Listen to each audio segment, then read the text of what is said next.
dengan semangat tekad, tak mengenal lelah, tak mengenal menyerah. Semangatmu pahlawan, pejuang bangsa di bumi Indonesia, di alam baka. Kami lanjutkan sepanjang masa. Itulah penggalan puisi indah dari Bapak Bakharudin Jusuf Habibie, Presiden Republik Indonesia ketiga, berjudul Generasi Penerus. Mencari generasi penerus yang berkualitas bukanlah hal yang mudah.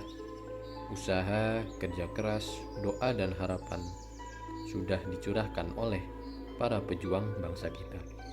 Anak-anak merupakan salah satunya. Kita harus menjaga dan membimbingnya. Perkembangan zaman yang semakin mengganas mengharuskan kita semua ikut serta dalam menjaganya. Inilah yang membuat kami tergerak. Kami mencari dan berkunjung ke tempat anak-anak penerus ada. Bukan tempat yang mewah, apalagi bangunan yang megah, tapi di sini keceriaan dan semangat mereka berada.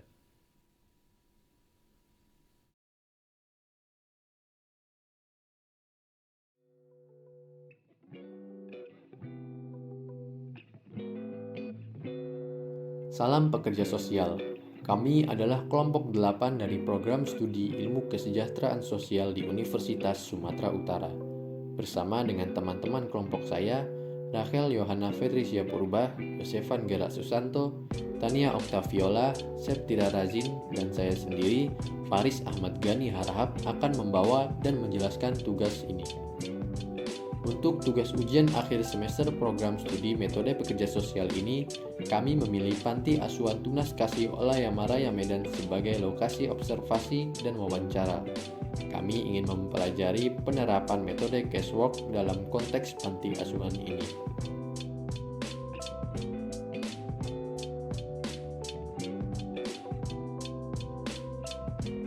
Panti Asuhan Olayamaraya, sebuah tempat yang didirikan pada awal 2021 di Jalan Pelita 4 nomor 63, Kelurahan Sidorame Barat 2, Kecamatan Medan Perjuangan, Kota Medan, Provinsi Sumatera Utara.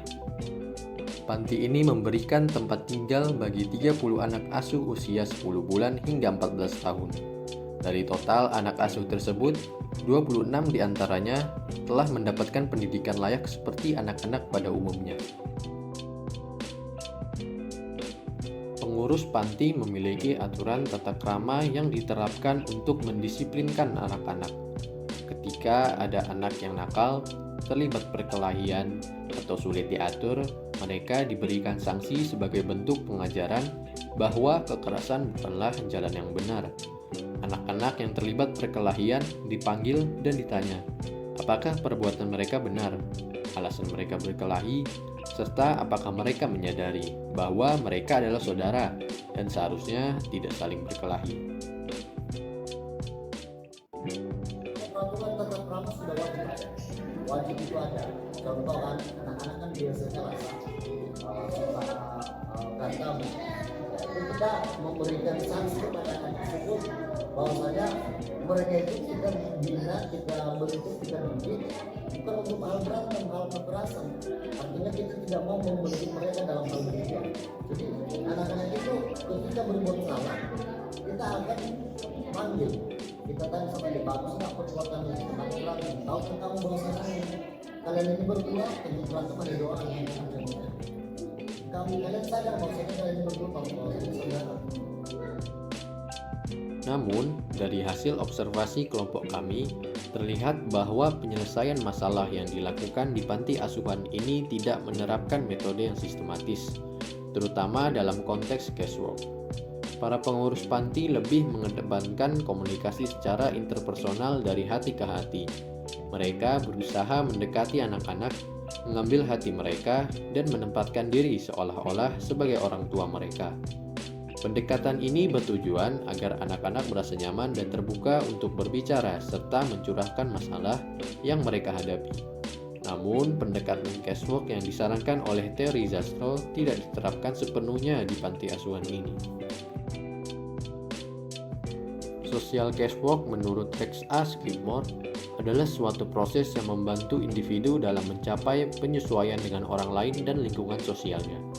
Hal ini dilakukan melalui metode yang terorganisir dengan baik untuk membantu individu menolong dirinya sendiri dan meningkatkan keberfungsian sosialnya.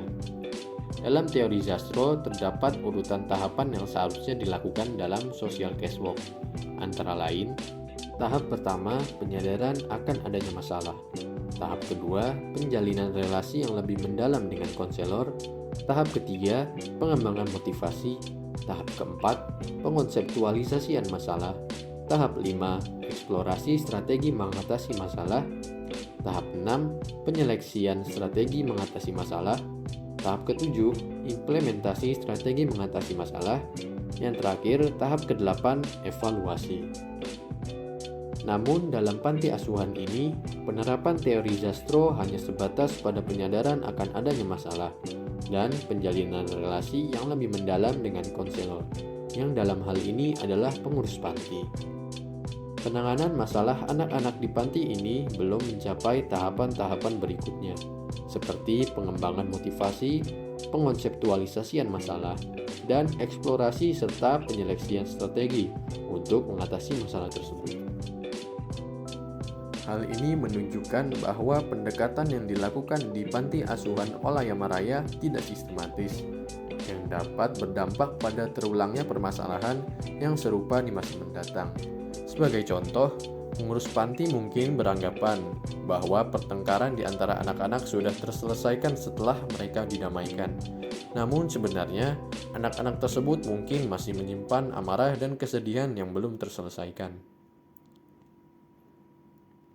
Berdasarkan hasil observasi dan wawancara kami menyimpulkan bahwa kekurangan sistematis ini disebabkan oleh ketiadaan pekerja sosial sebagai pendamping di panti asuhan ini.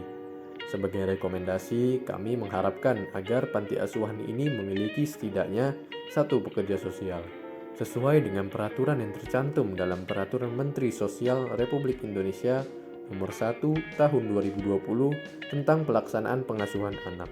Dengan adanya pekerja sosial, pihak panti akan mampu menangani masalah anak-anak secara lebih sistematis dan memberikan solusi yang lebih baik. Meskipun demikian, perlu diapresiasi bahwa pengurus panti telah melakukan pendekatan yang bijak dengan menempatkan diri mereka sebagai orang tua bagi anak-anak panti. Hal ini membuat anak-anak merasa terbuka, nyaman, dan ceria.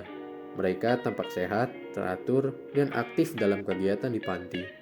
Kelompok mahasiswa kami merasa antusias dan disambut hangat oleh anak-anak panti saat melakukan observasi. Dalam kesimpulan kami, penting bagi panti asuhan ini untuk terus memperbaiki pendekatan mereka dengan menerapkan metode social casework secara sistematis. Adanya pekerja sosial akan sangat membantu dan memastikan penanganan masalah anak-anak secara holistik dan efektif. Pekerja sosial memiliki pengetahuan, keterampilan, dan pendekatan yang lebih mendalam dalam melakukan intervensi sosial. Mereka dapat membantu anak-anak mengembangkan motivasi, memahami, dan mengonseptualisasikan masalah mereka, serta menjelajahi strategi yang lebih efektif untuk mengatasi masalah yang dihadapi. Dengan adanya pekerja sosial, akan tercipta kerangka kerja yang terstruktur dan terarah dalam menyelesaikan masalah anak-anak di panti asuhan ini. Setiap tahap dalam social casework akan diperhatikan dan dilakukan secara menyeluruh, mulai dari penyadaran akan masalah, pengembangan hubungan yang mendalam, hingga implementasi strategi dan evaluasi akan menjadi bagian integral dari penanganan masalah di panti asuhan. Seiring dengan penerapan metode social casework yang lebih sistematis, diharapkan masalah yang dihadapi oleh anak-anak dapat terselesaikan dengan lebih baik. Mereka akan menerima dukungan yang tepat, penyelesaian yang holistik, dan pemahaman yang lebih mendalam tentang diri mereka sendiri dan hubungan dengan lingkungan sosial mereka. Kelompok kami berharap bahwa temuan kami dan rekomendasi untuk menghadirkan pekerja sosial di panti asuhan ini akan didengarkan dan dipertimbangkan oleh pihak terkait. Kami percaya bahwa dengan adanya perubahan yang sistematis dan penanganan yang lebih baik, Panti Asuhan Olayama Raya akan semakin menjadi tempat yang nyaman dan memberikan dampak positif bagi perkembangan anak-anak yang tinggal di sana.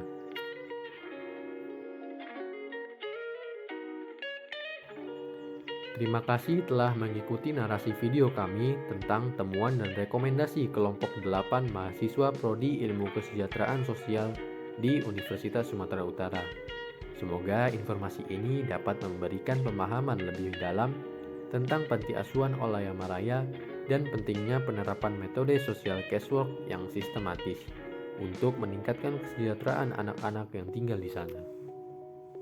Sekali lagi kepada para pemirsa yang sudah mau mendengarkan dan menyimak penjelasan video ini dari awal sampai akhir, kami ucapkan terima kasih.